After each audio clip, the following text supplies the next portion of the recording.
farol que me guia, é a luz do meu caminho.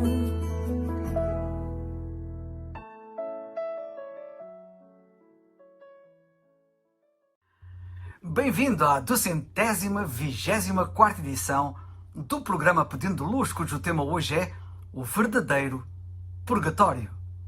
Sim, quero falar-te hoje sobre o purgatório genuíno, o autêntico, o verdadeiro, aquele que é fidedigno, que é válido, que é realmente indiscutível. Talvez nunca tenhas pensado no assunto, mas as pessoas ao longo da história têm construído para si vários purgatórios. Purgatórios que são infundados, improcedentes, ilusórios, enganosos, portanto, falsificados, vãos, passando ao lado do verdadeiro purgatório. Mas primeiro consideremos o significado da palavra purgatório. Purgatório quer dizer que purga, que purifica. As palavras purgar e purificar são, portanto, sinónimas, têm o mesmo significado. Em termos espirituais, a necessidade de purga, de purificação, vem da impureza causada pelo pecado. E como todos nós pecamos, todos nós temos a necessidade de sermos purificados, de sermos purgados. A grande questão é como essa purificação pode ser conseguida. Qual o purgatório de Deus? Qual o purgatório que é realmente eficaz? Irei abordar 3 dos purgatórios mais enganosos que existem. Vejamos o primeiro purgatório que biblicamente é infundado. Muitos fazem de purgatório as suas boas obras, as suas boas ações, pensando que as boas ações purificam a impureza causada pelas más ações. Porém, assim como uma má ação não pode tornar má uma boa ação também não pode tornar boa uma má ação. Este purgatório não passa no teste, nem no teste da lógica, nem no teste da Bíblia, pois a Bíblia diz em Tito 3,5: não pelas obras de justiça que houvéssemos feito, mas segundo a sua misericórdia, nos salvou pela lavagem da regeneração. A Bíblia é muito clara ao dizer que as nossas boas obras, as nossas boas ações, nem sequer lavam, muito menos purificam. Mas a Bíblia é mais precisa quando diz que as pessoas salvas lavaram os seus vestidos e os branquearam no sangue do Cordeiro. É isso que lemos em Apocalipse 7,14. E lemos também, na primeira carta de João 1,7, que o sangue de Jesus Cristo, seu Filho, nos purifica ou purga de todo o pecado. Vemos claramente que é o sangue vertido por Cristo na cruz que lava e purifica ou purga o pecador, não as suas boas obras, não as suas boas ações. Tem cuidado se estás a colocar a tua fé e esperança nas tuas boas ações. Elas não te poderão purgar ou purificar. São um falso purgatório. Vejamos agora o segundo purgatório infundado biblicamente. Outros há que acreditam numa doutrina mirabolante, sem qualquer base na Bíblia, a saber, a chamada doutrina da reencarnação. A Bíblia fala de ressurreição, nunca fala de reencarnação. A falsa doutrina da reencarnação, de forma simples, ensina que a pessoa, depois de morrer, terá de reencarnar tantas as vezes quantas as necessárias para se purificar, até atingir o estado da perfeição. Este purgatório também não passa no teste da Bíblia. Não passa, em primeiro lugar, porque a Bíblia diz claramente que aos homens está ordenado morrer uma vez, uma única vez, não 2, ou 3, ou 20.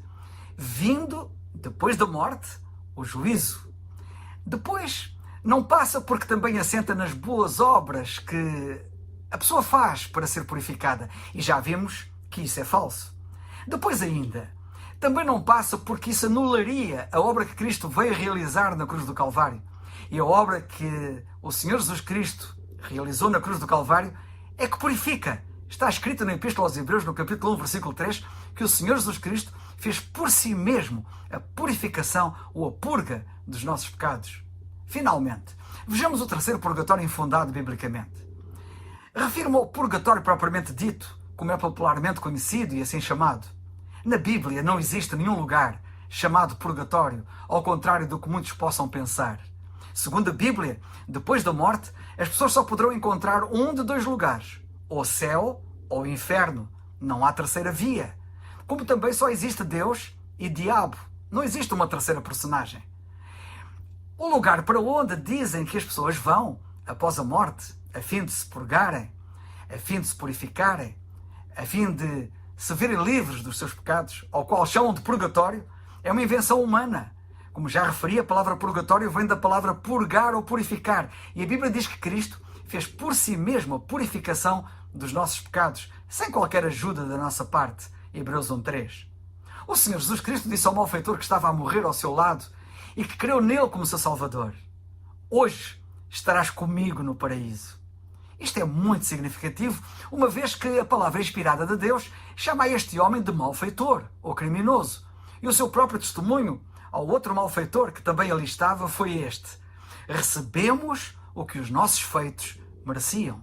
Versículo 41. Isto é, ele admitiu que não tinha sido mal condenado, que não tinha sido mal incriminado, que não tinha sido mal julgado, mas reconheceu que havia de facto cometido crimes que eram dignos de pena de morte.